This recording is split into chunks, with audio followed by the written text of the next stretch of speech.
Olá, boa noite. Estão me ouvindo?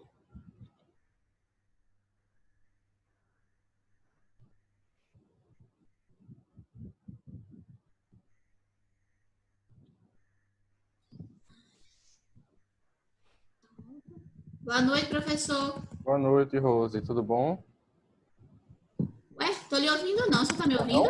Peraí. Fura o áudio, bota o áudio pra cima da Não, TV. deixa eu ver. Tá me ouvindo agora? Tá. Bota o áudio. Não, professor, é o meu computador aqui. Vou ajeitar Tira a aí. câmera aí. Não, tá com câmera não.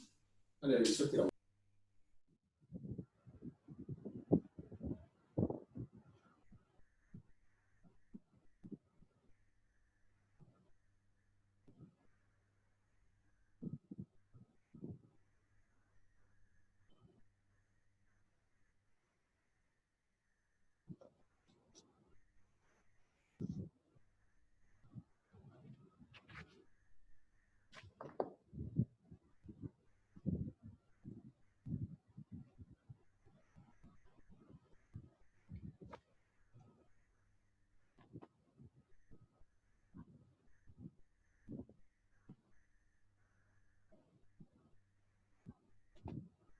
Esperar só mais um pouquinho, tá, pessoal? Para o resto do pessoal poder entrar, tá certo?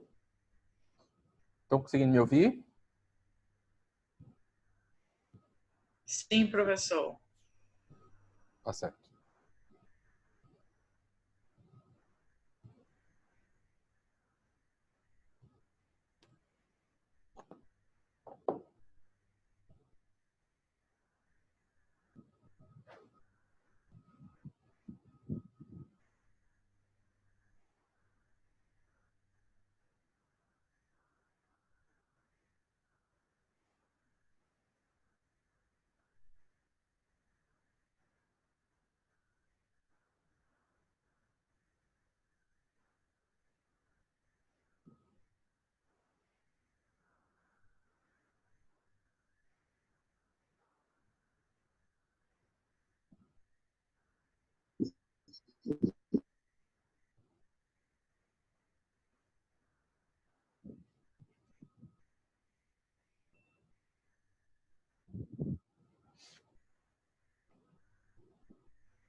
Vamos lá, pessoal. Boa noite a todos. Obrigado pela presença de novo. Chegamos aí ao fim da nossa caminhada online, né? Eita, é mesmo. Eu fui ver agora, professor. A prova é semana que vem, né? Exatamente. E aí eu vou até combinar com vocês o seguinte. A gente vai ver hoje ADC e ADO, tá? Ação declaratória de constitucionalidade e ação direta de inconstitucionalidade por omissão. E aí vai ficar faltando a ADPF para a gente ver com calma. Então, eu não vou colocar a ADPF na prova, ainda não fiz, mas não vou colocar. E eu vou conseguir dar essa aula de ADPF no dia 5 de junho, na próxima sexta de manhã. Então, eu posso mandar o link para vocês e para vocês não perderem o conteúdo, vocês assistem na sexta-feira, próxima sexta de manhã. Acredito que a maioria vai poder assistir, né? Quem não puder, eu mando depois o vídeo gravado para quem não puder assistir, mas já fica avisado aí para vocês que a prova, a P2 vai ser ADI, ADO e ADC, tá certo? Além daquelas noções introdutórias sobre controle de constitucionalidade. Então, recapitulando, a P2 vai ser aquelas noções gerais sobre controle de constitucionalidade, vai ser ação direta de inconstitucionalidade e ação declaratória de constitucionalidade e ação direta de inconstitucionalidade por omissão. Quem não puder assistir, aí na sexta-feira, dia 5 de junho, eu vou dar a aula de ADPF na sexta de manhã, e quem puder assistir, será um prazer contar com vocês. Quem não puder, depois eu mando o vídeo online para vocês. Podemos prosseguir? Professor, Oi. depois o senhor coloca isso aí que o senhor falou lá no grupo, esses Bom. assuntos, porque eu acabei de chegar e não peguei. Tá, tranquilo. Não, eu só estava falando, eu ponho no grupo, mas é só para dizer que a prova ainda não fiz, mas a prova de vocês já é na próxima aula, né? Dia 4 de junho. E aí ficou acertado que vai ser pela plataforma, né? Que eu ainda não aprendi a usar. Vou mexer esse final de semana para ver como é que é. E serão 5 questões, isso para todo mundo, né? Serão 5 questões de até 5 linhas cada questão, não é isso? São respostas mais objetivas. Então vai ser tranquilo, não tem nenhuma grande preocupação com isso. E aí vai ficar faltando só a DPF, porque a prova de vocês caiu uma semana antes do que a outra turma. E aí eu estava conversando com vocês no sentido de que vocês assistem a aula de ADPF na sexta-feira de manhã, dia 5. E aí não vai cair na prova. Dito isso, pessoal, vamos pegar aqui o material para a gente começar a conversar um pouco. Professor, rapidinho, por favor. Qual o prazo de retorno para a gente? Pelo Já comecei, né? Pelo que me falaram, é de 48 horas. Certo. E os professores para entregar a nossa nota? Não sei, eu geralmente entrego antes de uma semana. Eu geralmente entrego antes da aula seguinte. Aham, só para saber. Eu não sei. Eu acho que vai ser rápido esse sistema, porque dizem, eu não mexi ainda, mas dizem que a correção nesse negócio. Agora vai ter que ser rápido mesmo, porque tem a PS, né? De quem fica na final. Acho que vai ser pouca gente, porque nessa turma mesmo, não lembro de nota baixa, não. Mas tem que ser rápido a correção, porque a PS já está bem em cima também. Enfim, a prova de vocês é no dia 4, então eu posso tentar colocar no sábado, no dia 6 de junho, mais ou menos. Tá bom? Mas no máximo eu nunca passo é muito raro, eu nunca passo. Eu acho que a prova de vocês, a P1, foi a que eu mais demorei, mas eu nunca passo de uma semana para outra, não. Eu sempre tento corrigir antes da aula seguinte. Simbora.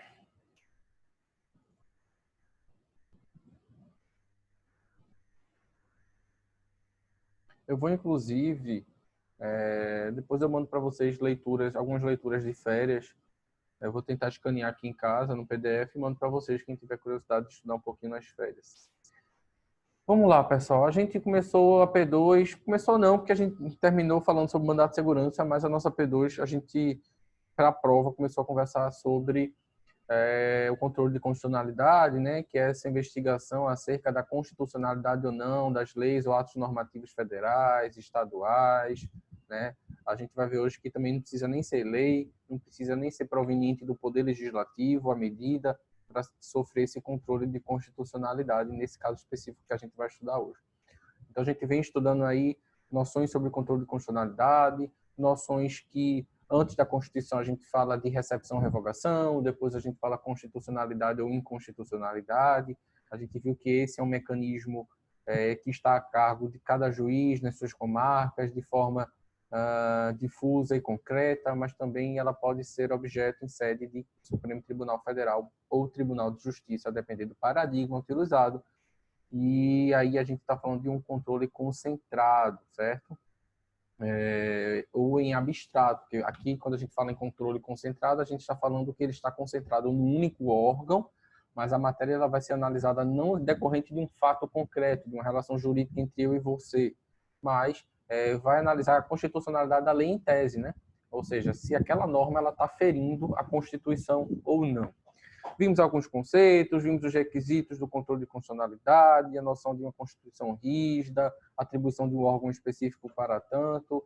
A gente estudou a ação direta de inconstitucionalidade, viu que a ação direta de inconstitucionalidade ela visa justamente analisar, investigar se em determinada lei ou ato normativo federal ou estadual ela é oposta ao que determina a Constituição, ela vai de encontro ao que diz a Constituição.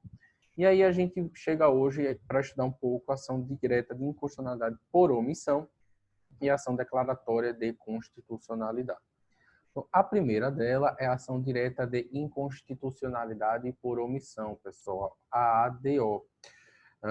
Essa ação direta de inconstitucionalidade por omissão, ela vem ganhando força, ela ganhou força nas últimas décadas e foi tratada na nossa Constituição Federal, no artigo 103, parágrafo 2º da nossa Constituição. Ela é contemporânea a essa ideia de neoconstitucionalismo, ela é contemporânea à ideia de uma constitucionalização dos direitos, uma ideia de que a Constituição ela não tem mais aquele mero caráter convidativo.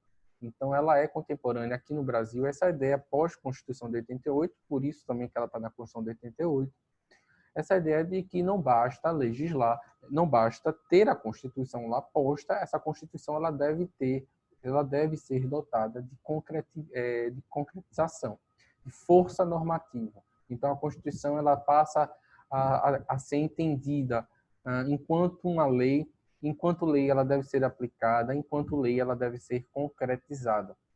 E é por isso que a Constituição de 88 ela vem nos trazer tanto a ação direta de inconstitucionalidade por omissão, quanto o mandado de injunção. A gente entende que são mecanismos, um no controle concentrado e o outro no controle difuso, né, de constitucionalidade. Mas ambos estão combatendo essa inconstitucionalidade por omissão, que parte da doutrina gosta de chamar de síndrome da inefetividade das normas constitucionais. Então, lembrem que aqui, como a gente está falando de controle concentrado, essa síndrome de inefetividade das normas constitucionais a gente pode resolver por meio de ADO, tá certo? No controle, aqui no controle concentrado. No controle difuso, lá por parte do mandado de injunção, o que é que a gente poderia fazer? A gente poderia atacar por meio dessa síndrome e a gente poderia remediá-la. Que remédio se trata? O mandado de injunção. Mas a gente hoje vai falar um pouco mais da ação direta de inconstitucionalidade por omissão, que vem justamente nessa toada, nesse entendimento de concretizar, de trazer robustez, de trazer efetividade para que a Constituição deixe de ser letra morta, né? Para que a Constituição deixe de ser uma mera repositária de intenções, uma mera depositária de valores, de princípios, de normas a serem alcançadas no futuro. Então, quando a gente fala de ação direta de inconstitucionalidade por omissão, a intenção aqui é declarar a mora, declarar que aquela Constituição ela precisa ser concretizada, ela precisa ser efetivada por meio de medidas específicas. Tá? O que é que diz o artigo 103, parágrafo 2º da Constituição? Esse artigo 103, parágrafo 2º diz o seguinte: declarada a inconstitucionalidade por omissão de medida para tornar efetiva norma constitucional, será dada ciência ao poder competente para a adoção das providências necessárias e, em se tratando de órgão administrativo, para fazê-lo em 30 dias. Então, a gente tem essa previsão no parágrafo 2º, dizendo que o STF irá declarar essa inconstitucionalidade por omissão porque falta uma medida para concretizar aquela norma constitucional. E aí, declarando essa mora, ele vai cientificar o órgão ou o poder para que supra essa lacuna legal. Vamos passando os slides que a gente vai entendendo um pouquinho melhor isso aí. Antes da gente falar dessa ação específica, é interessante a gente notar antes que existem omissões totais e existem omissões parciais. Quando a gente fala, e aí lembre-se sempre disso, quando a gente fala em omissão, a gente não está se referindo apenas a uma ausência de lei necessariamente. Essa lei ela pode até existir, mas não ser suficiente para a regulação do caso concreto, para a regulação da matéria para a qual ela foi pensada. Então, a doutrina ela separa essa omissão em omissão total, ou seja, de fato não há lei que trate do tema, e omissão parcial. E a omissão parcial a gente vai ver ainda que se desdobra em duas, certo? Então, eu trago um exemplo aqui de omissão total, que é justamente essa, a ausência total de lei, não existe lei para tratar daquela matéria, e esse exemplo aqui é clássico, tá? O artigo 37 da Constituição, que prevê o direito de greve dos servidores públicos, tá? A gente já viu esse exemplo também quando tratou do mandado de injunção. E ali no mandado de injunção, era um direito que estava sendo inviabilizado, um grupo profissional, um sindicato, entidades de classe, entraram com o mandado de injunção para requerer aquele direito, tá? Mas aqui a gente está diante dessa omissão total. Vamos ver do que se trata. A administração pública direta e indireta, ou seja, tanto os entes da federação, quanto União, Estados, municípios, Distrito Federal, quanto a administração indireta, como autarquias federais, associações públicas, fundações públicas, por exemplo, e qualquer dos poderes da União, dos Estados, do Distrito Federal e dos municípios obedecerá aos princípios que a gente decora LIMP, né? Legalidade, impessoalidade, moralidade, publicidade e eficiência. E também é o seguinte, e aí o inciso 7 diz, o direito de greve será exercido nos termos e nos limites definidos em lei específica. Então, o direito de greve, a gente viu aqui que essa aqui se trata de uma norma constitucional de eficácia limitada, porque é aquela norma que ela não tem aptidão para produzir todos os seus efeitos desde a sua entrada em vigor. Então, quando a Constituição entrou em vigor, o artigo 37, inciso 7, ele trouxe essa garantia, ou seja, ele trouxe esse direito fundamental, que é o direito de greve, tá? O direito trabalhista, e esse direito de greve ele já não poderia ser exercido de início, da entrada em vigor da norma. Por quê? Porque essa norma dependia da concretização por meio de uma lei específica, nos termos e nos limites definidos em lei específica. A própria Constituição está avisando. Então, aqui, se a gente não tem lei de greve, a greve dos servidores públicos ela foi resolvida por decisão em sede de mandado de injunção, que entendeu, acho que, salvo engano, em 2007, tá? Salvo engano, acho que foi em 2007, no sentido de que aplicava-se no que coubesse, ou seja, aplicava-se no que coubesse, não, aplicava-se aos servidores públicos a lei, o direito de greve que já era aplicado aos trabalhadores regidos pela CLT. Então, o judiciário, na hipótese concreta, trouxe as soluções, criou as condições para o exercício daquele direito que estava sendo inviabilizado, porque a gente já conversou naquela oportunidade, no sentido de que o Poder Judiciário ele não tem esse espectro de atuação, essa possibilidade de atuação em legislar, né? E o Judiciário pode até legislar, a gente, quando estuda a separação dos poderes, e separa lá funções típicas e atípicas, a gente entende que cada poder tem a sua função típica, mas exerce também as outras funções atípicas. Então, o Poder Judiciário ele tem a sua função típica, que é de julgar, né, atividade jurisdicional, que é a nossa atividade jurisdicional, ela é no Brasil, só é exercida pelo Poder Judiciário, certo? Então, só o Poder Judiciário que tem condão de dizer a palavra final. Então, você está insatisfeito com a decisão administrativa, em regra, você pode se socorrer do Poder Judiciário. Você pediu um benefício no INSS, por exemplo, recorreu no INSS, negaram, você pode correr para o Judiciário.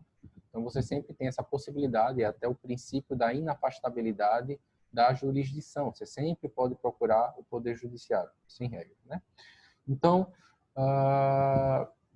o Poder Judiciário ele pode até legislar, ele pode, por exemplo, quando ele cria o seu regimento interno, ele está aí legislando, criando uma norma específica, mas nesse caso concreto ele não pode se sobrepor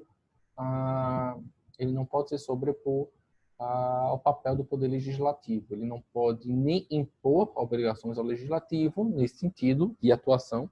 A gente já estudou também na aula passada ou retrasada a ideia de que a atividade legiferante é uma atividade discricionária, é uma atividade facultativa. O legislador ele não é obrigado a legislar na maioria das vezes, salvo quando a Constituição assim determina. Então, na maior parte das vezes não há uma obrigação específica de legislar, isso vai muito inclusive da vontade política do Poder Legislativo, de legislar sobre o que quer e sobre o que não quer. Mas a gente tem ocasiões em que há uma inconstitucionalidade por omissão, porque a Constituição ela própria já previa essa lei e o Poder Legislativo, no caso específico, ficou imóvel.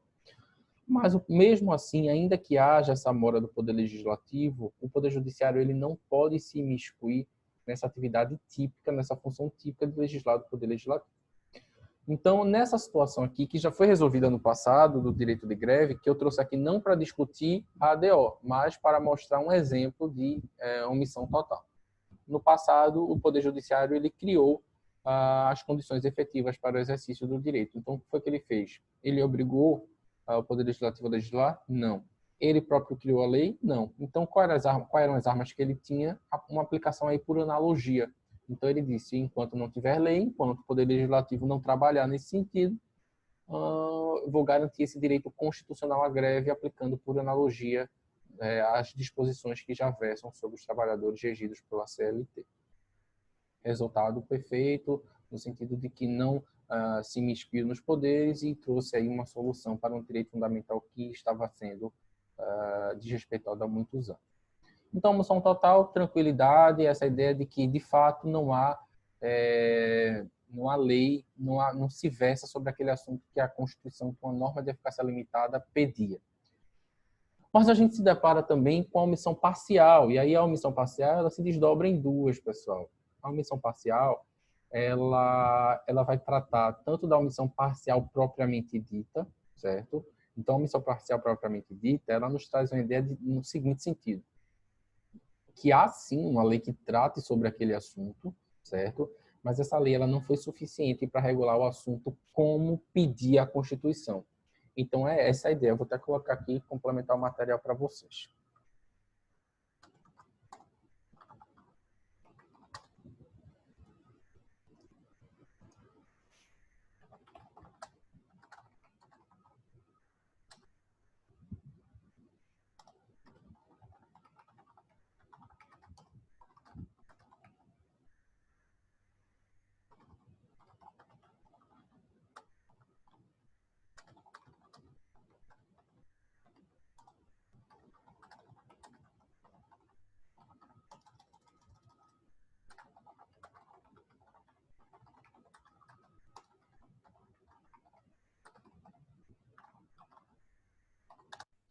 Aqui, pessoal, a gente está diante de quê? A gente está diante de uma lei regulamentadora, de uma norma regulamentadora, que está versando sobre aquele assunto que a norma constitucional de eficácia limitada pedia, tá? Então, ela, de fato, veio para concretizar uma norma constitucional de eficácia limitada, mas, na prática, percebeu-se que ela não conseguiu abarcar todo aquele desejo, tudo que determinava a Constituição. Ela supriu parcialmente. Então, um exemplo clássico que os doutrinadores gostam de chamar a atenção é o caso do salário mínimo.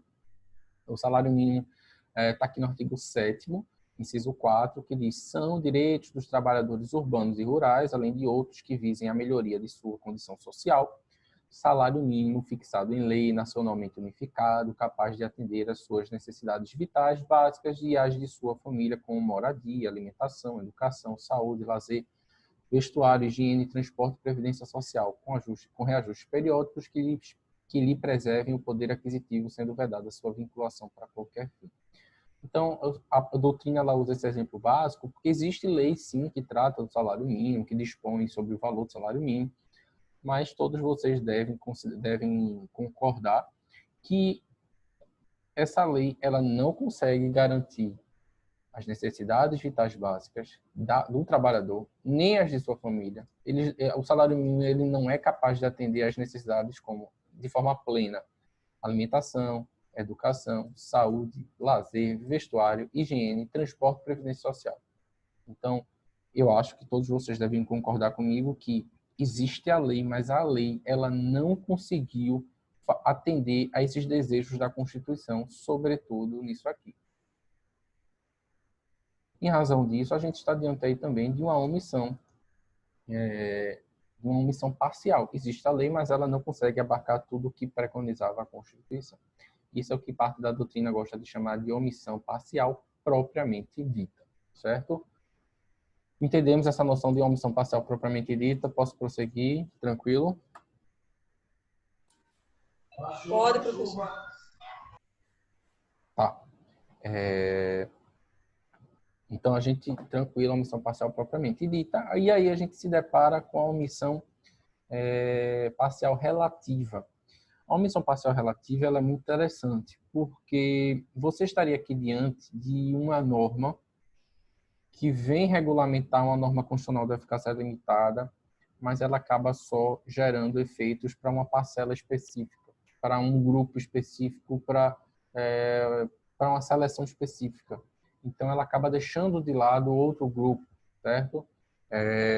E aí, ela não fica, ela acaba se revestindo de uma inconstitucionalidade também, não só por omissão, mas por ação. Então, acaba que é um efeito colateral, porque quando a gente fala de uma norma constitucional de eficácia limitada, perdão, quando a gente fala de uma omissão parcial relativa, a gente está falando aqui, eu gosto de lembrar assim, relativa a.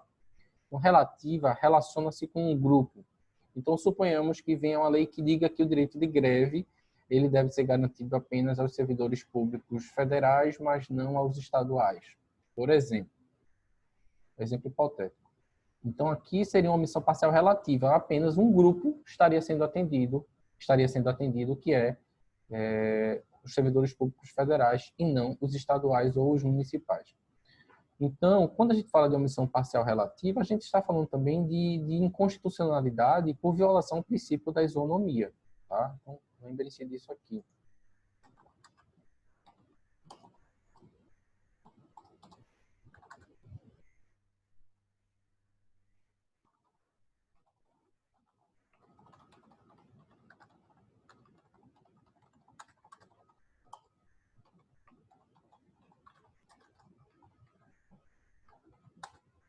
Porque acaba só abarcando um grupo específico e deixando o outro de fora. Então, ele acaba gerando um estado comissivo, né? Há uma omissão, mas também acaba havendo uma ação aí de só privilegiar uma parte e não a outra. Então, isso também deve ser repelido pelo controle de constitucionalidade. E aí a gente adentra, pessoal, no objeto do controle de constitucionalidade. O parágrafo 2º, ele já nos dá, na verdade, o objeto do controle de constitucionalidade. Ele diz o seguinte: declarada a inconstitucionalidade por omissão de medida, então isso aqui vocês precisam grifar, tá? Omissão de medida para tornar efetiva a norma constitucional. Então, isso aqui já dá um indicativo, omissão de medida, e outro indicativo é isso aqui: órgão administrativo. Declarada a inconstitucionalidade ou por omissão de medida para tornar efetiva a norma constitucional, será dada a ciência ao poder competente para a adoção das providências necessárias e, em se tratando de órgão administrativo, para fazê-lo em 30 dias. Então, pessoal, aqui é diferente da ADI. Quando a gente estudou a ADI, a gente viu que ela se prestava a combater atos normativos federais, lei ou ato normativo federal ou estadual. E aí a gente estudou aquela ideia de que qualquer lei em sentido formal seria considerado objeto para a ADI, mas a gente também percebeu que, ainda que não fosse considerada lei formalmente, se tivesse um conteúdo normativo, né, ou seja, se tivesse aquele conteúdo dotado de generalidade e abstração, também poderia ser alvo de uma ação direta de inconstitucionalidade. Então, a gente estava falando lá de lei ou ato normativo. Aqui, não necessariamente, certo? Quando a gente fala da ação direta de inconstitucionalidade por omissão, a gente está falando tanto dos atos normativos primários, tá, quanto os secundários. Então, você tem os primários, que são... O que são os atos normativos primários? São aqueles que buscam, que encontram o seu fundamento de validade diretamente na Constituição.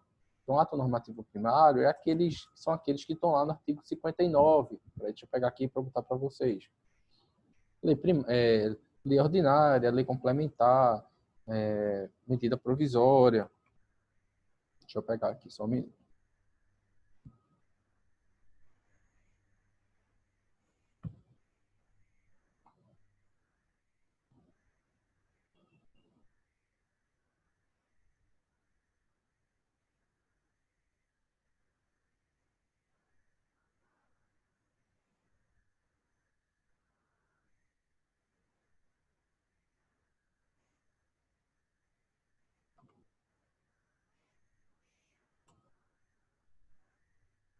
A gente teria esses exemplos aqui, emendas constitucionais, leis complementares, leis ordinárias, leis delegadas, né? Esses são os atos normativos primários. Vou botar aqui depois para vocês checarem no artigo 59 da Constituição. Mas a gente poderia também falar dos atos normativos secundários. Os atos normativos secundários são aqueles que encontram o seu fundamento de validade na norma, nos atos normativos primários, né? Então, a gente poderia aqui falar de portaria, de resolução, né? De um ato que não se reveste desse conteúdo, dessa qualidade de lei primária. Então, por exemplo, portaria e resolução são bons exemplos de ato normativo secundário. E por que eu estou dizendo isso? Porque não precisa necessariamente ser essa lei que está aqui prevista no artigo 59, porque essa lei que está prevista no artigo 59, ela diz que, ela é proveniente de onde? Ela é proveniente do Poder Legislativo. Porque quando a gente fala do ato normativo primário, a gente está falando daqueles atos que encontram o seu fundamento de validade na Constituição. E quando eu digo que um ato encontra seu fundamento de validade na Constituição, eu estou dizendo que o processo legislativo daquele ato, ele é emanado, ele está disposto na Constituição. Então, por exemplo, a lei ordinária, ela tem todo o seu processo legislativo lá disposto na Constituição, fala que pode ser apresentada por qualquer deputado, senador, presidente, enfim, STF, vai ter lá um rol enorme, diz que deve ser apresentada em regra na Câmara dos Deputados, é discutida e votada lá, depois vai para o Senado, discutida e votada, pode voltar para a Câmara, se tiver emendas, pode não votar, vai para o presidente sanciona ou veta, depois promulga, manda publicar. Então, todo esse processo legislativo está lá disposto na Constituição, está previsto na Constituição.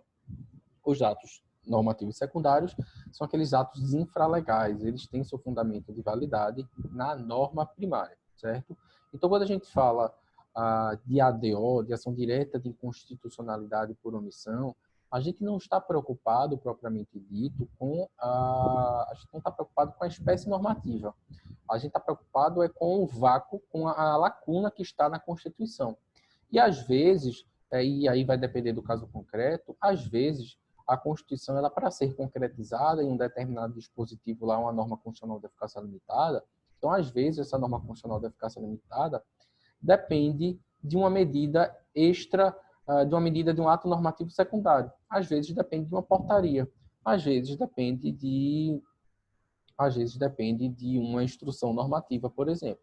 Então, se a gente estiver diante dessa situação, a gente vai estar diante de uma amora constitucional, de uma amora... Só um minutinho, deixa eu pegar aqui o artigo.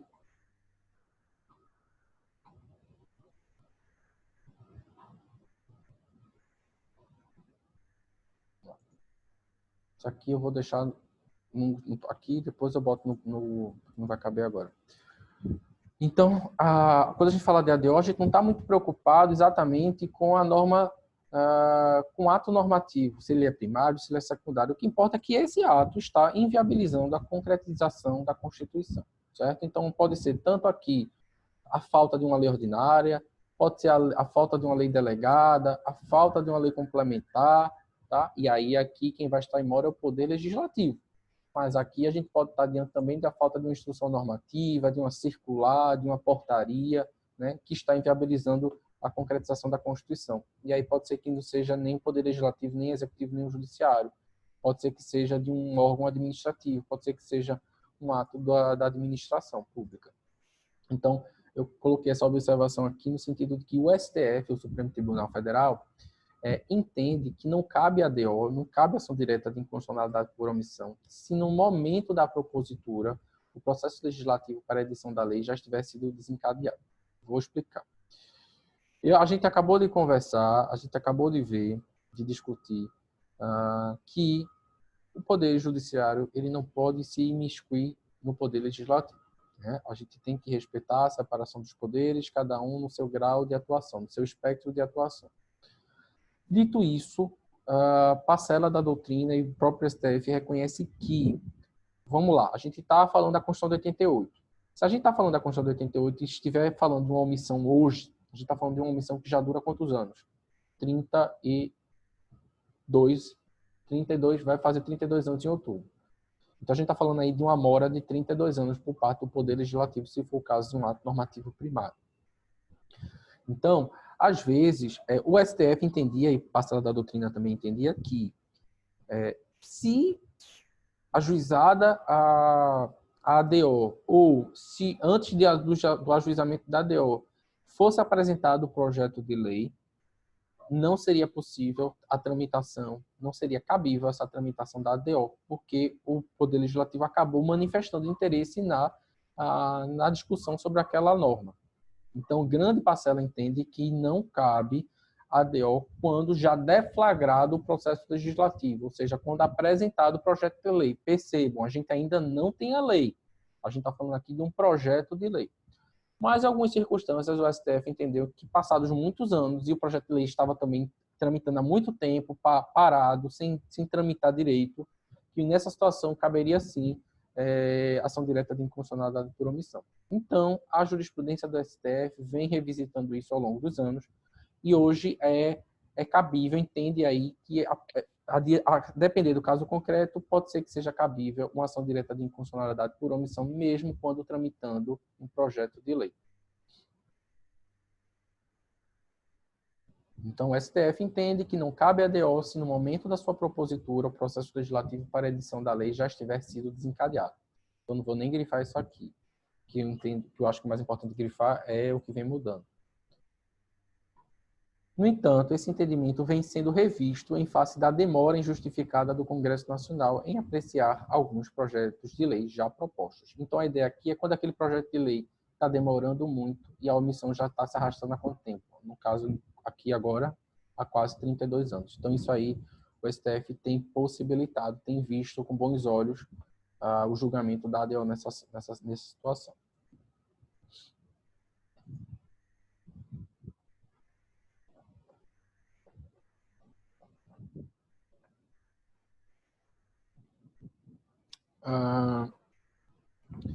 A competência, pessoal, ela é igual à da ADI. A gente está falando aqui do STF, do Supremo Tribunal Federal, quando o paradigma de constitucionalidade, quando a norma que está sendo não concretizada, quando ela está com aquela lacuna legislativa, é a Constituição Federal. E será de competência do Tribunal de Justiça quando a gente estiver diante aí de uma omissão que esteja inviabilizando, esteja não concretizando a Constituição Estadual.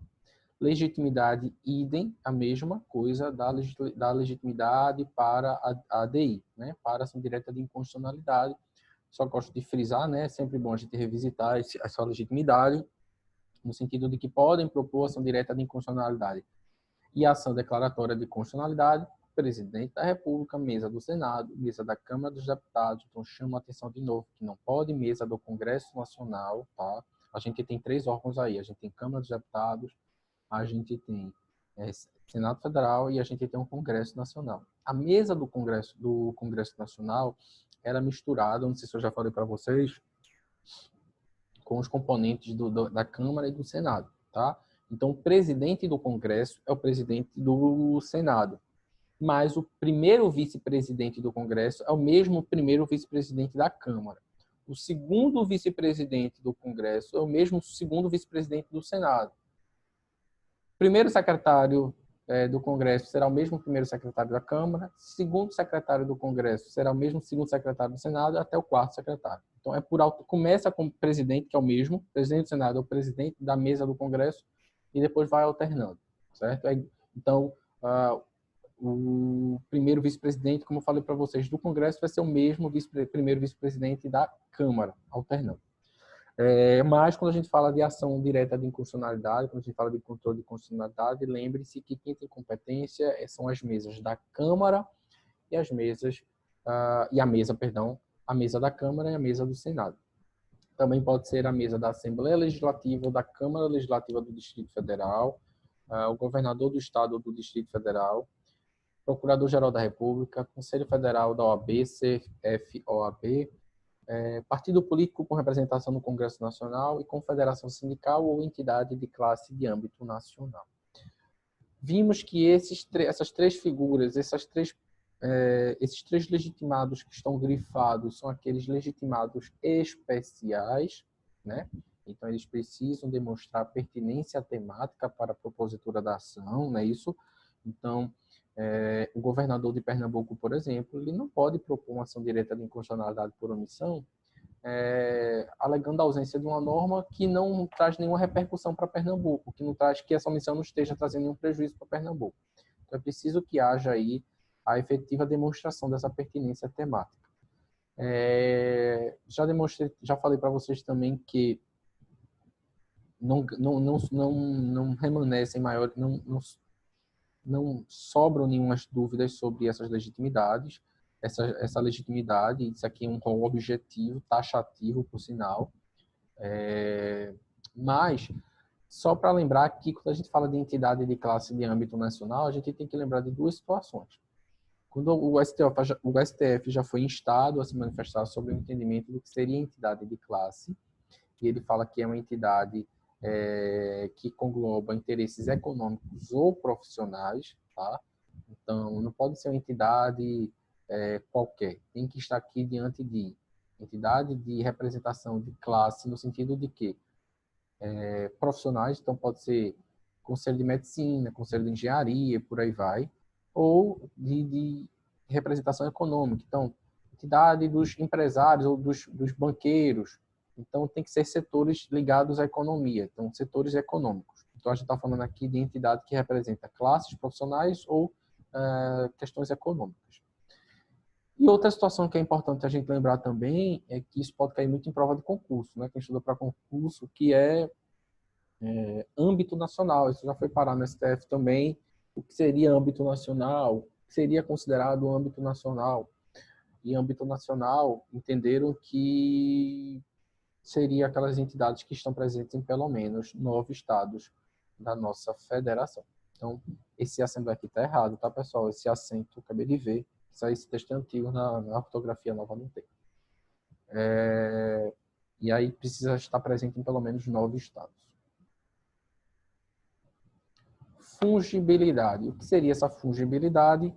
Fungibilidade, todos nós sabemos que é essa característica de substituição. A gente começa na faculdade de Direito estudar essa noção de fungibilidade lá no segundo período, quando vocês estudaram Direito Civil 1, parte geral. O Direito Civil 1, parte geral, vocês devem ter estudado os bens fungíveis e não fungíveis, né? Então, os bens fungíveis são aqueles que podem ser substituídos ou trocados por outros de mesma quantidade, qualidade e substância. Infungíveis são aqueles insubstituíveis, como uma obra de arte específica, né? Dinheiro é um bem fungível. Mas quando a gente fala de fungibilidade aqui nessa seara processual, seria essa possibilidade de trocar mesmo, de substituir um por outro, né? A gente fala muito em fungibilidade recursal, quando a parte, por exemplo, erra um recurso, seria fungível ou não, poderia considerar o outro recurso. Enfim, vai depender do caso concreto. Mas quando a gente fala dessa fungibilidade em sede de ação direta de inconstitucionalidade por omissão, a gente sabe que o STF não admite fungibilidade entre mandado de injunção e ação direta de inconstitucionalidade por omissão. Aqui as perspectivas são diferentes, tá? O objeto é diferente, porque a gente está, de fato, diante de uma omissão constitucional, mas a gente já estudou que mandado de injunção se refere a um direito subjetivo, tá? É um interesse particular, subjetivo. É um direito que está sendo inviabilizado por uma omissão constitucional. Já a ADO, ela não está preocupada com um caso concreto, ela está preocupada de forma abstrata com a Constituição, com a síndrome da inefetividade das normas constitucionais. Então, o STF entende que é erro grosseiro o manejo de uma ou de outra figura, de modo que não há fungibilidade. Agora, o STF ele tem permitido fungibilidade de ADI com ADO, tá? Por quê?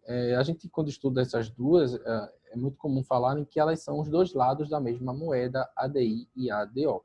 Por quê? Não é nem exatamente isso, mas qual é a ideia aqui? Quando a gente fala de uma ação direta de inconstitucionalidade, a gente está falando aqui da declaração de inconstitucionalidade de uma lei ou ato normativo federal ou estadual, e essa inconstitucionalidade ela pode ser, por exemplo, material, né? Uma norma está indo de encontro com a disposição constitucional. Mas quando eu falei para vocês, essa fungibilidade ela fica mais clara quando a gente lembra da omissão parcial relativa, tá? A omissão parcial relativa, como eu disse para vocês, ela acaba gerando um estado de coisas de violação ao princípio da isonomia, né? Porque você tem uma norma que atende a um grupo, mas não atende a outro, e acaba tratando de forma desigual os iguais. Então, o STF entende que é plenamente fungível você, por exemplo, diante dessa omissão parcial, você poderia ajuizar uma ação direta de inconstitucionalidade para rechaçar aquela lei que só trata de um grupo e não trata de outro, por exemplo, porque ela violaria a isonomia, mas você poderia também por ADO, alegando essa omissão constitucional, que só regula um grupo e não regula o outro, certo? Inclusive, há entendimentos possíveis no sentido de que a decisão que julga a ADO nesses casos de omissão parcial relativa, o STF poderia até fazer uma interpretação extensiva de modo a aplicar os efeitos de uma norma que só abrange um grupo para o outro grupo. Seria quase que legislar em conjunto com o legislador. Então, é plenamente possível essa fungibilidade aqui entre ADI e ADO. As medidas cautelares de uma ação direta de inconstitucionalidade por omissão, elas também são possíveis, tá? O artigo 12F da Lei 12.063, ela diz o seguinte: em caso de excepcional urgência e relevância da matéria, aqui o mesmo código, tá? O tribunal, por decisão da maioria absoluta dos seus membros, ou seja, 6, observado o disposto no artigo 22, poderá conceder medida cautelar após a audiência dos órgãos ou autoridades responsáveis pela omissão inconstitucional, que deverão pronunciar-se no prazo de 5 dias. A medida cautelar poderá consistir em quê, pessoal? Na suspensão da aplicação da lei ou ato normativo questionado, tá? Então, aqui você pode estar diante, por exemplo, de uma inconstitucionalidade parcial, porque esse exemplo que eu dei para vocês. Então, a gente tem uma lei que só trata de um grupo, mas não trata de outro. Então, para evitar essa perpetuação da violação da isonomia, suspende a aplicação dessa lei. Então, isso aqui é muito parecido com o que já acontecia na medida cautelar da ADI, tá? A diferença é que se a gente estiver diante de uma omissão total, enquanto se investiga essa omissão total, pode haver isso aqui, ó: suspensão de processos judiciais ou de procedimentos administrativos ou ainda em outra providência a ser atribuída pelo tribunal. Então, pode ser que se discuta no controle difuso a inconstitucionalidade por omissão ou não, e enquanto se discute isso, demanda que suspenda todos os processos enquanto se analisa se de fato há essa omissão constitucional ou não. Então, a medida cautelar ela pode ser vertida aí em duas situações. Ou ela pode mandar suspender essa lei que só trata de um grupo, essa lei de omissão parcial. Então, aqui, ó, suspensão da aplicação da lei ou ato normativo questionado no caso de omissão parcial. Ou também pode mandar suspender todos os processos judiciais ou procedimentos administrativos onde se discute a inconstitucionalidade ou não daquela omissão. O relator, julgando indispensável, poderá ouvir o Procurador-Geral da República no prazo de 3 dias. No julgamento do pedido de medida cautelar, será facultada sustentação oral aos representantes. Concedida a medida cautelar, o Supremo Tribunal Federal fará publicar em sessão especial do Diário Oficial da União a parte dispositiva da decisão no prazo de 10 dias. Isso aqui são detalhes do procedimento de publicação.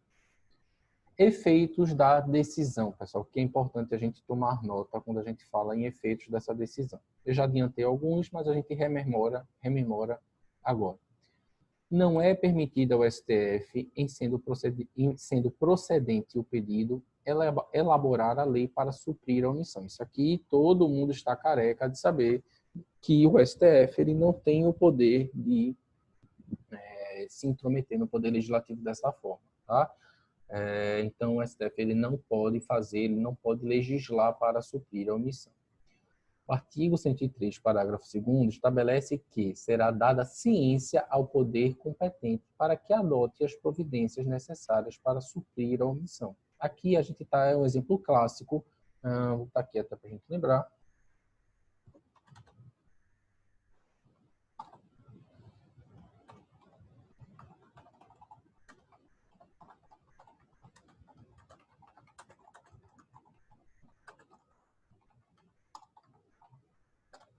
aqui a gente está diante do exemplo clássico da mora do Poder Legislativo. Então, o que é que o STF pode fazer? O STF ele dará ciência para o poder competente para que ele adote as medidas necessárias. Então, ele só vai dizer assim, olha, Poder Legislativo, você está em mora. Adote as medidas necessárias para suprir essa omissão constitucional. É interessante notar, no entanto, que a gente tem alguns exemplos na história da jurisprudência do STF, no sentido de que... Eu vou falar esse exemplo mais para frente. Segura aí para não antecipar. Agora, em se tratando de órgão administrativo, aqui sim o STF ele deve conceder um prazo de 30 dias sob pena de responsabilidade. Então, por exemplo, a gente está falando de um órgão administrativo e a gente viu que essa norma secundária ela precisava ser emanada por esse órgão administrativo para concretizar a Constituição. E aí, o que é que acontece? O STF aqui ele tem poder, tá? Porque o órgão administrativo ele não está acima dos poderes. Então, esse órgão administrativo ele vai ter esse prazo, em regra, de 30 dias para cumprir essa determinação do STF, para emitir, por exemplo, uma circular, uma portaria, enfim, a medida que fosse necessária para a consecução dessa norma constitucional de eficácia limitada. Agora, a depender do caso, das circunstâncias excepcionais, a gente sabe até que algumas medidas públicas elas precisam, isso aqui é mais complexo, tá? Não é nem assunto dessa aula, mas algumas questões políticas, algumas medidas políticas, algumas medidas da agenda política, elas precisam tanto de medidas administrativas quanto de medidas de uma sucessão de atos, né? Uma sucessão de atos tanto administrativos quanto legislativos. Aí fica um pouco mais complicado. Mas, a depender do caso, a depender da medida específica, o STF ele pode conferir um prazo maior ou menor. Ele pode especificar, modular esse prazo para esse órgão administrativo cumprir essa determinação, certo? Agora, outra situação que eu queria observar é que, embora a Constituição não especifique prazo para os demais poderes, alguns ministros do STF entendem que isso não impede a possibilidade de sua fixação, inclusive para o Poder Legislativo. Então, a gente já tem, na jurisprudência do STF, algumas decisões que atribuíram prazo para que o Poder Legislativo editasse a norma. Então, cuidado com essas questões, porque se cai numa questão objetiva de marcar X, em regra, se for um concurso mais nível médio, em regra vai ser mais simples a pergunta. Vai dizer assim, o STF ele não pode atribuir prazo para o Poder Legislativo editar a norma quando julgada procedente a ação direta de inconstitucionalidade por omissão. Ele só pode constituir em memória, ele só pode alertar e dar ciência dessa omissão constitucional. Mas, vez ou outra, a gente já se deparou com decisões em que o STF declarou sim prazo para que o Poder Legislativo editasse a norma. Aí você pode me perguntar, e aí, professor, o que acontece? Nada. Se o Poder Legislativo descumprir aqui, a gente já olhando a jurisprudência, enfim, os mecanismos de controle, só há um desgaste político. Não há aqui atribuição de sanções ao Poder Legislativo. Isso já foi alvo até de embates, um exemplo em que foi determinada na decisão a estipulação de um prazo de 18 meses para que o Poder Legislativo editasse uma lei complementar que tratasse da criação de municípios, e esse prazo não foi atendido. Então, a parcela da doutrina diz que, em que pese haja essa possibilidade remota de o STF atribuir um prazo para o Poder Legislativo, esse prazo, uma vez descumprido, não enseja grandes repercussões. Agora, quando a gente está tratando de um órgão administrativo, isso pode ensejar aí algumas punições. Isso pode configurar, por exemplo, crime de desobediência, pode ensejar aí alguma investigação, alguma fiscalização por parte do Tribunal de Contas, podem aí ter sanções administrativas, civis, enfim. Quando se trata de órgão administrativo, é possível enquadrar, aplicar sanções.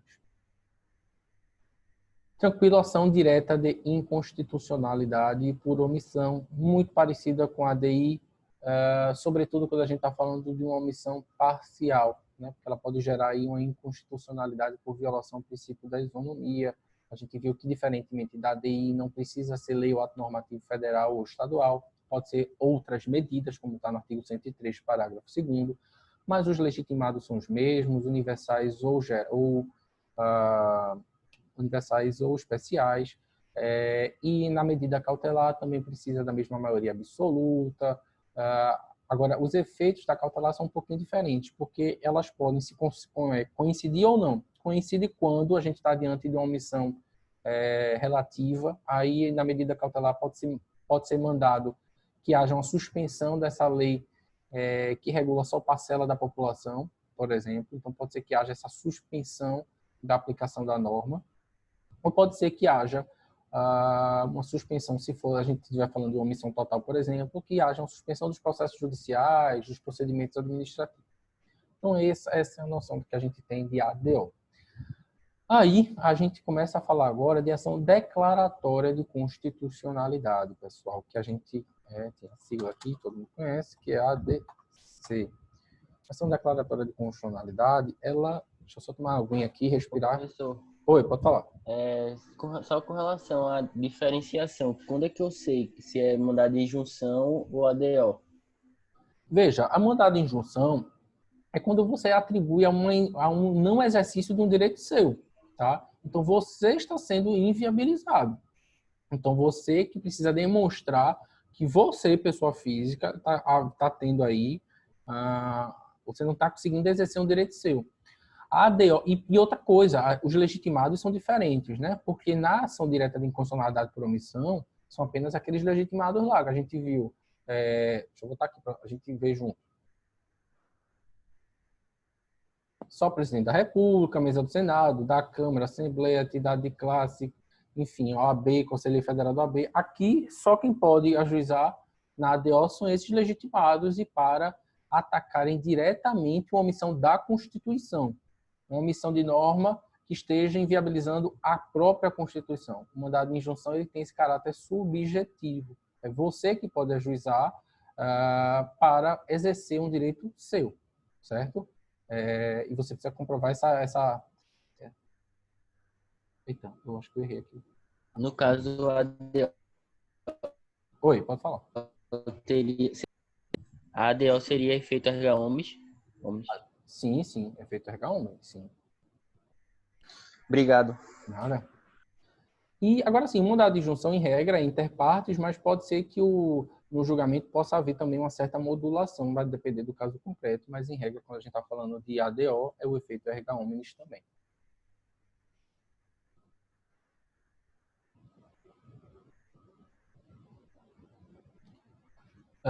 E na ação declaratória de constitucionalidade, ela vem por força da Constituição de 88, não. Ela vem depois. Ela chega em 1993, por meio da Emenda Constitucional 3 de 1993, que traz essa figura nova para o nosso ordenamento constitucional.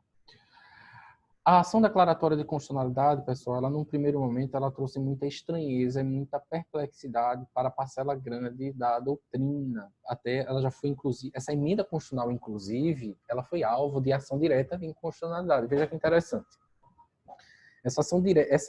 Essa emenda constitucional que trouxe a ADC, lá na época ela trouxe muita perplexidade, estranhamento na doutrina e foi alvo inclusive de ação direta de inconstitucionalidade. O STF julgou pela constitucionalidade, logo o STF julgou pela improcedência dessa ADI. Por quê, pessoal? Qual era o estranhamento que causava à época? Falava o seguinte: ora, as normas gozam de presunção de constitucionalidade. As normas gozam de presunção de que, uma vez passado todo aquele processo legislativo, de propositura do projeto de lei, de discussão e votação, de confecção de emendas e aprovação das emendas, de passar na Comissão de Constituição e Justiça, de passar pelo crivo do presidente, enfim, presume-se, há uma presunção aí de constitucionalidade das normas, de modo que é totalmente decipiendo se investigar se ela é constitucional ou não após entrar em vigor. Beleza. Outra parcela da população, outra parcela da doutrina achava que a ADC... Tudo bem, vou parar por aqui para a gente ir entendendo aos poucos. Então, havia esse estranhamento, certo? Só que naquela época, a ADC ela tinha bem poucos legitimados para sua propositura. Só quem poderia propor um ADC seria o presidente da República, mesa do Congresso, mesa do Senado e procurador-geral da República. Então, desconfiavam que... Segura, não vou adiantar ainda não. E qual é o papel, na verdade, da ADC? O papel da ADC é converter uma presunção relativa de constitucionalidade em presunção absoluta de constitucionalidade. A ideia é essa. Tá? Essa presunção que eu estava falando para vocês é uma presunção relativa. Certo? Presume-se de forma relativa de que a norma entrou em vigor, ela é constitucional. Só que, havendo muitas controvérsias acerca da constitucionalidade ou não no controle difuso, né? Então, havendo uma multiplicidade de decisões do controle difuso pela inconstitucionalidade da norma, poderia isso aí ensejar um controle concentrado para pôr fim a essa dúvida e aí limitar, ter uma eficácia aí erga omnes contra todos. Então, qual foi o medo dessa parcela da população? Então, eles pensaram o seguinte: ora, isso aí está me cheirando a um controle autoritário do poder público em cima do controle difuso. Porque se o presidente da Câmara, o presidente da mesa da Câmara, se a mesa da Câmara, a mesa do Senado, o presidente da República e o procurador-geral da República, só eles podem propor a ADC, é bem possível que essa ADC seja utilizada como um mecanismo autoritário de imposição da lei, da norma, que o controle difuso esteja julgando inconstitucional. Não sei se vocês estão conseguindo me acompanhar. Porque na medida cautelar de um ADC, pode ser que haja uma suspensão da norma enquanto se investiga a constitucionalidade ou não, certo? E aí pode ser que, por exemplo, que essas 4 figuras que eu acabei de falar possam, por meio de uma medida cautelar, controlar o poder de controle difuso por meio de medidas cautelares em ADC. Com o tempo, percebeu-se que não houve esse tipo de ingerência, que a ADC ela não serviu como uma espécie de mecanismo autoritário de controle do controle difuso de constitucionalidade, né? A ADC, inclusive, ela ganhou mais importância com a emenda constitucional 45 de 2004, que ampliou o rol de legitimados, tá? Então, os legitimados passaram a ser os mesmos da ADI. Então, a ADC ela acabou sendo respeitada ao longo dos anos pela doutrina e pela jurisprudência, porque ela passou a, de fato, ser um mecanismo para pôr fim a muitas divergências.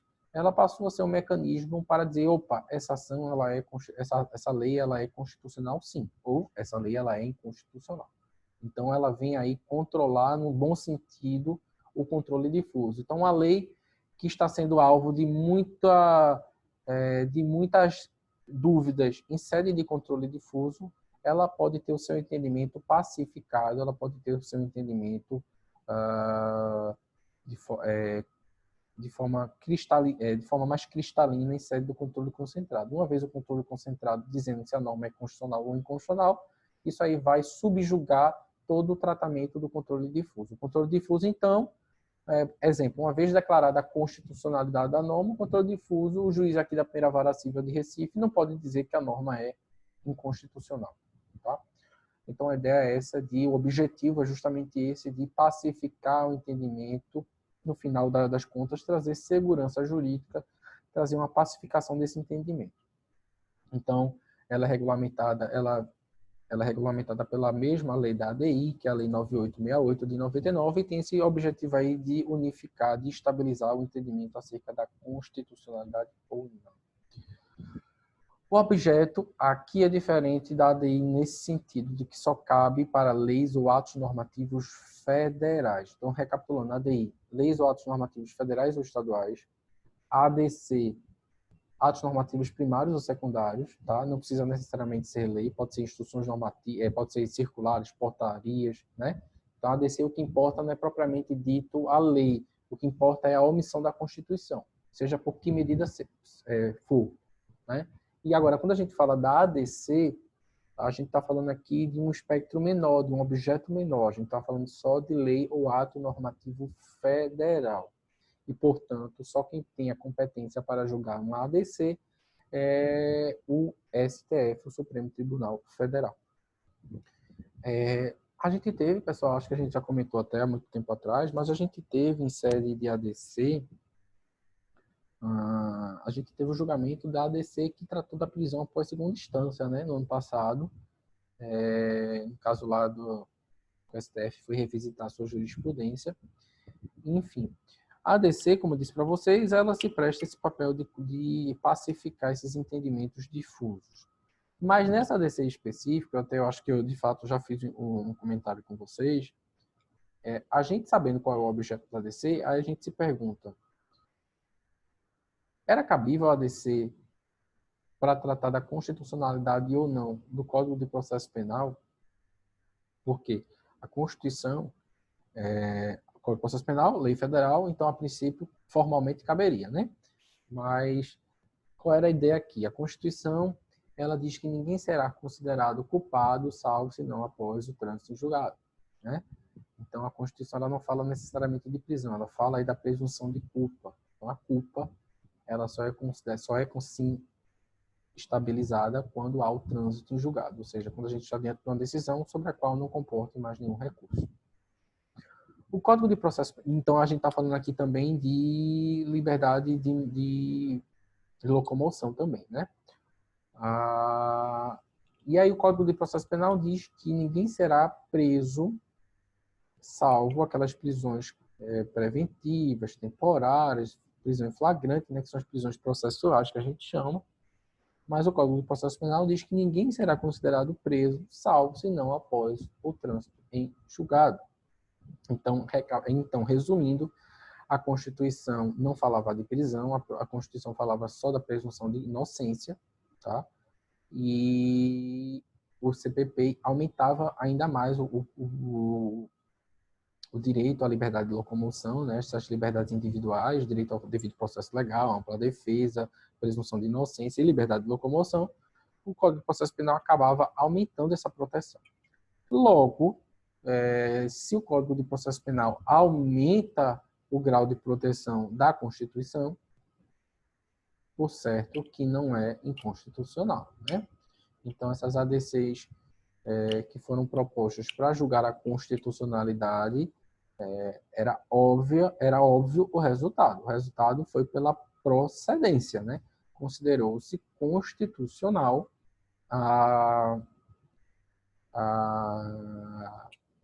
considerou-se constitucional essa DO, essa ADC, perdão, que aumentava ainda mais essa liberdade de locomoção do cidadão, ampla defesa e contraditório, ao deixar que seja preso apenas após o trânsito em julgado.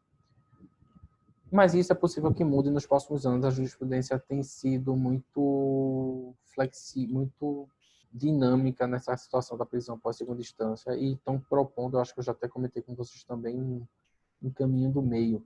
Estão querendo garantir a prisão após o recurso no STJ e não no STF. Então não precisaria necessariamente transitar em julgado, mas após passar pelo STJ seria possível a prisão. Isso aí é o que dizem nos corredores do STJ. Vamos aguardar se será levado à frente. Então, o objeto é só lei ou ato normativo federal, a competência só é do Supremo Tribunal Federal e os legitimados, novamente, são os mesmos da ADI, Presidente da República, Mesa do Senado Federal, Mesa da Câmara dos Deputados, Mesa da Assembleia Legislativa ou da Câmara Legislativa do Distrito Federal, Governador do Estado do Distrito Federal, Procurador-Geral da República, Conselho Federal da OAB, Partido Político com representação, e confederação sindical ou entidade de classe de âmbito nacional. Requisito aqui é interessante. A ADC, na verdade, ela só tem um requisito propriamente dito, que é a controvérsia judicial relevante. Qual é a ideia que vocês têm aí, pessoal, de controvérsia judicial relevante? Participem um pouquinho, me ajudem.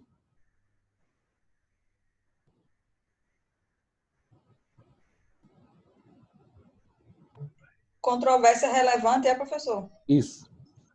Eu acho que é aquela que atinge realmente a sociedade de uma forma que não se pode, não pode se omitir, né? Que não pode, né?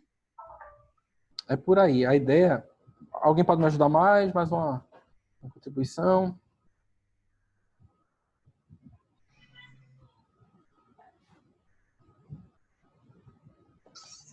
Professor, não vou falar porque eu estou com dificuldade de entender, então eu vou escutar só. Tá, vamos lá. A ideia é que a ADO, ação direta de inconstitucionalidade por omissão, ela só tem um requisito, que é a demonstração da controvérsia judicial relevante. Essa demonstração, pessoal, ela é muito simples e ela se resume de forma muito simples. Significa só isso, ó.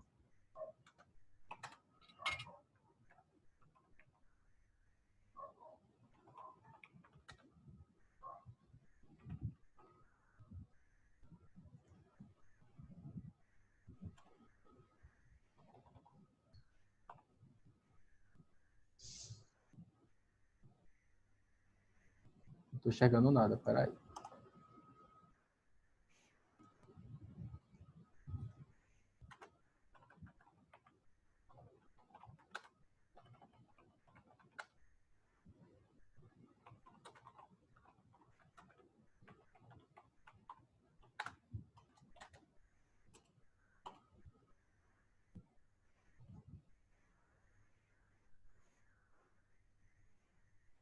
Controvérsia judicial relevante, pessoal, é tão somente isso. É tão somente que essa situação ela esteja sendo alvo de constantes decisões do controle difuso, né? Então, está havendo aí muita decisão judicial lá naquele controle incidental dizendo que aquela norma, por exemplo, ela é inconstitucional e não aplica a ela. Então, você tem em todos os estados. E isso como é que comprova, pessoal? Isso é muito fácil. Hoje em dia, todos vocês muito bem sabem, né, que a gente tem os mecanismos de busca, né? Então, a gente coloca lá no Jus Brasil, por exemplo, ou sei lá, pega o Tribunal de Justiça de Pernambuco, entra lá no setor jurisprudência, e aí você colocaria lá inconstitucionalidade. Enfim, faria uma busca para entender se a norma era inconstitucional ou não. Então, a ideia aqui de controvérsia judicial relevante não é nenhum grande requisito específico, é só demonstrar que aquela matéria, que aquela lei que está sendo investigada, na verdade, que aquela norma ela tem sido alvo de constantes decisões no sentido de declarar a inconstitucionalidade dela. Tá? Então, essa multiplicidade de decisões judiciais no controle difuso, eu vou até melhorar para não ficar duvidoso, no sentido da inconstitucionalidade. Então, você tem percebido aí que diversos juízes estão se manifestando no controle difuso, entendendo que aquela norma ela é inconstitucional. Então, demonstrando isso, o papel do STF vai ser qual? O papel do STF vai ser dizer, nesse caso, em abstrato, mas no controle concentrado, se a norma ela é constitucional ou não, pessoal. Vamos ver aqui, medida cautelar. Então, entendida a controvérsia judicial relevante. Tranquilo, né? Vamos para a medida cautelar. Agora sim. Ficou tranquilo, né? Outra coisa. Pode parecer esquisito que a gente precise de uma medida cautelar em sede de ação direta em ação declaratória de constitucionalidade. Por que pode parecer esquisito? Porque, ora, se ela for considerada constitucional, qual é o sentido aqui de uma medida cautelar para aplicar o que já é aplicado, né? Para aplicar uma lei que já é aplicada. Mas vamos entender o que é que diz o artigo 21, que ele esclarece para a gente. O Supremo Tribunal Federal, por decisão novamente da maioria absoluta de seus membros, poderá deferir pedido de medida cautelar na ação declaratória de constitucionalidade, consistente na determinação de que os juízes e os tribunais suspendam os julgamentos dos processos que envolvam a aplicação da lei ou do ato normativo objeto da ação até seu julgamento definitivo. Então, qual é a ideia aqui?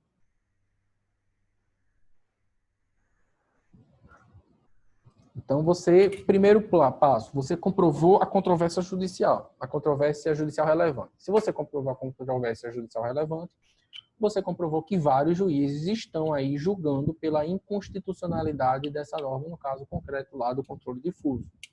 Então, nessa situação, o que é que o STF pode determinar por maioria absoluta? Ele pode determinar que, para evitar insegurança jurídica, para evitar que fulano A se depare com a situação e fulano B com outra, ele diz, olhe, todos os processos judiciais nos quais se discuta de forma incidental a constitucionalidade ou não dessa norma, suspendam o trâmite desses processos enquanto a gente julga aqui a ação declaratória de constitucionalidade.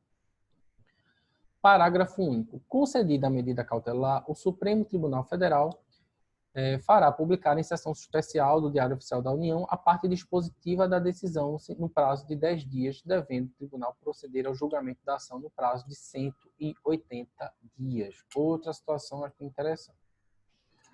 Em regra, essa suspensão desses processos judiciais até o julgamento definitivo da ação declaratória de constitucionalidade, em regra, essa suspensão ela só dura por 180 dias. Tá? Então, eu vou recapitular aqui para a gente formalizar, fechar o entendimento. Suspendam o julgamento dos processos que envolvam a aplicação da lei ou do ato normativo objeto da... Ô, professor. Oi. O senhor vai mandar esse material aí corrigido depois? Vou Pronto. Vou salvar logo, para não ter perigo de eu não salvar. Peraí. Pronto. Salvei. Salvei. Então, qual é a ideia aqui? Que, concedida a medida cautelar, o STF manda que em todo o Brasil, a aplicação erga omnes aí, impositiva para todos, suspendam-se todos os processos nos quais se tramita a discussão de forma incidental dessa constitucionalidade ou não dessa lei. Aí alguém está falando aqui.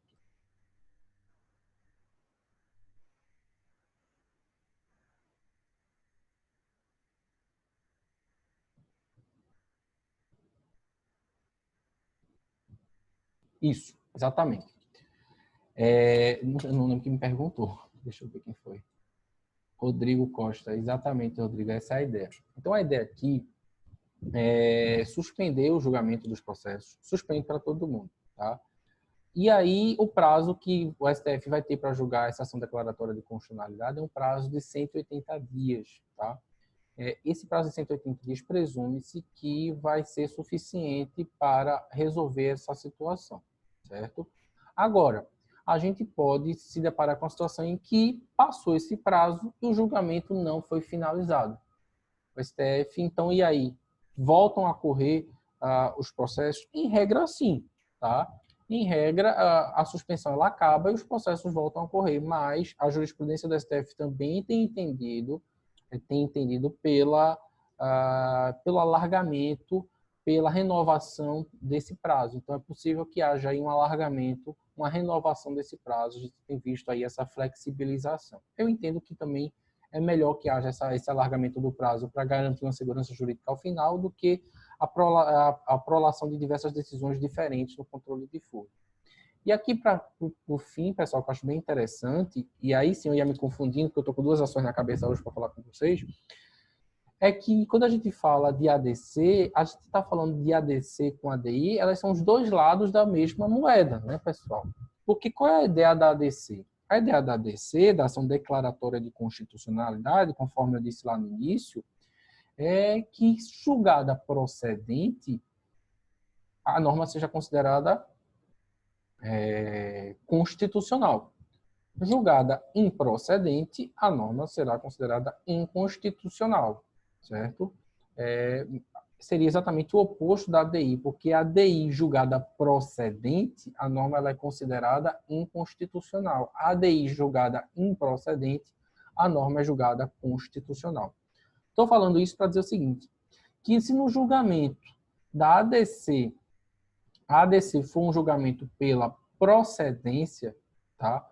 Se for pela procedência, não tem grandes repercussões. A norma, ela, na verdade, tem grandes repercussões, sim, perdão.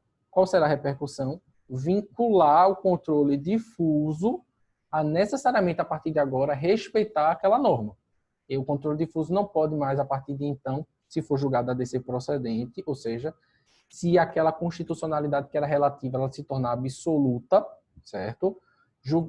Considerada a constitucionalidade agora uma presunção absoluta, o controle difuso ele não pode mais decidir de forma contrária. Perfeito? Então, o primeiro efeito da decisão que julga a ADC é esse. É condicionar, é subjugar agora o controle difuso, que deverá necessariamente dar vigência a essa norma. Agora, se na ADC há um julgamento pela improcedência, isso importa dizer que o STF está reconhecendo a inconstitucionalidade da norma, né?